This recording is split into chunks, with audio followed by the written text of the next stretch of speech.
माझ्या विषयाचं नाव आहे शिवरायांचे व्यवस्थापन कौशल्य।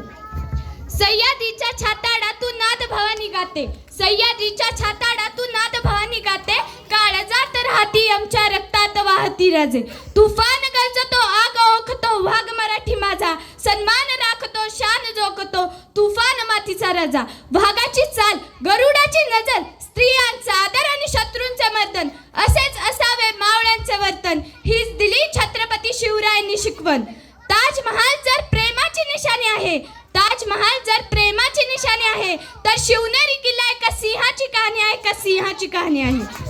300 किलोमीटर लांबीची भिंत बांधायला 150 वर्षांचा कालावधी लागतो, मात्र अवघ्या 50 वर्षाच्या कालावधीमध्ये महाराजांनी जे किल्ले बांधले त्या किल्ल्याची साधारणतः लांबी 4000 किलोमीटर एवढी भरेल। चीनच्या भिंती आम्ही जगातील एक चमत्कारच मानतो। मग हे काय नुसता अभिमानच नाही तर गर्व आहे मला मी मराठी असल्याचा। ब्रिटिशांनी एक नवीन संशोधन काढले, ओम बोलल्याने शरीरात ऊर्जा काय निर्माण होते, पण मला असे वाटते खरे संशोधन छत्रपती शिवाजी महाराज या शब्दावर व्हायला हवे। हा शब्द उच्चारताच अंगावर शहारे येतात, हृदयाचे ठोके वाजू लागतात, शरीरात एक वेगळीच ऊर्जा निर्माण होते। कोणी विचारलं तर कॉलर ताट करून सांगा मराठे, मराठे या शब्दाचा अर्थ काय? मरेपर्यंत राजाच्या सेवेस ठेवलेला जगदंब जगदंब। 12 महिने 11 खेळाडू 10 बोटे 9 ग्रह 8 दिशा 7 आश्चर्य 6 संवेदना 5 महासागर 4 वेद 3 ऋतू 2 डोळे आणि फक्त एक Shubha. Maratha is one match, एकच राजे शिवराय माझे। सूर्यनारायण जर उगवलेच नसते तर आकाशाचा रंग समजला नसता, आणि छत्रपती शिवाजी महाराज जर जन्मलेच नसते तर खरंच हिंदू धर्माचा अर्थ समजला नसता।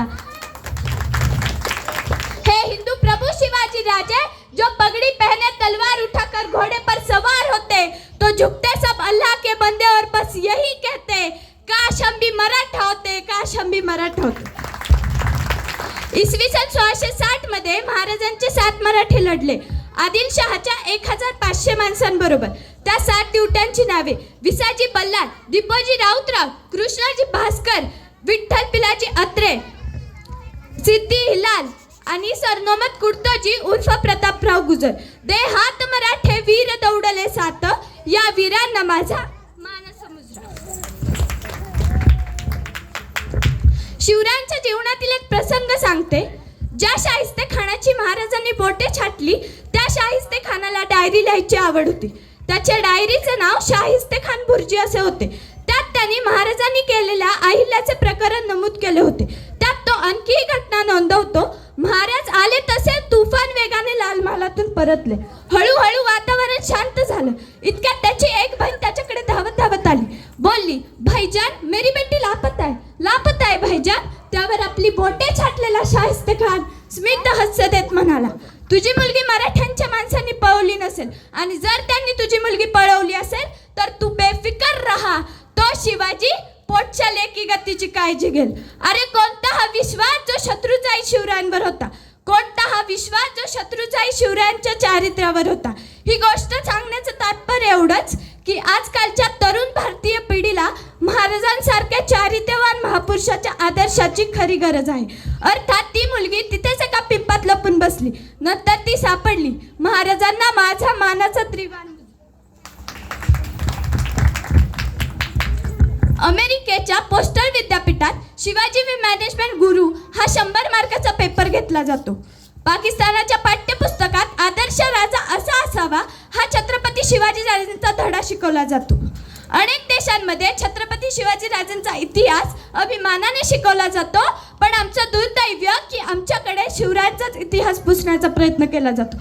अरे गर्व असेल शिवरायांच्या भूमीत जन्माला येण्याचा तर त्यांचा आदर्श डोळ्यासमोर घ्या। आणि छत्रपती शिवाजी महाराज जर मुसलमानांचे विरोधक असते तर शिवाजी महाराजांचा तोफखान्याचा प्रमुख कोण होता? शिवाजी महाराजांचा तोफखान्याचा प्रमुख कोण होता? इब्राहिम खान। शिवाजी महाराजांचा आरमाराचा प्रमुख कोण होता? दौलत खान। शिवाजी महाराजांचा घोडदळाचा प्रमुख कोण होता? सिद्धी हिलाल। शिवाजी महाराजांचा पहिला सरसेनापती कोण होता? मूर खान। शिवाजी महाराजांचं त्यावेळेचे एकमेव चित्र उपलब्ध आहे, त्या चित्रकाराचं मुसलमानांचे नाव मीर मोहम्मद आणि छत्रपती शिवाजी महाराजांना अफजल खानाचा वध करण्यासाठी, नीट ऐका, छत्रपती शिवाजी महाराजांना अफजल खानाचा वध करण्यासाठी वाघनखे पाठवून देणारा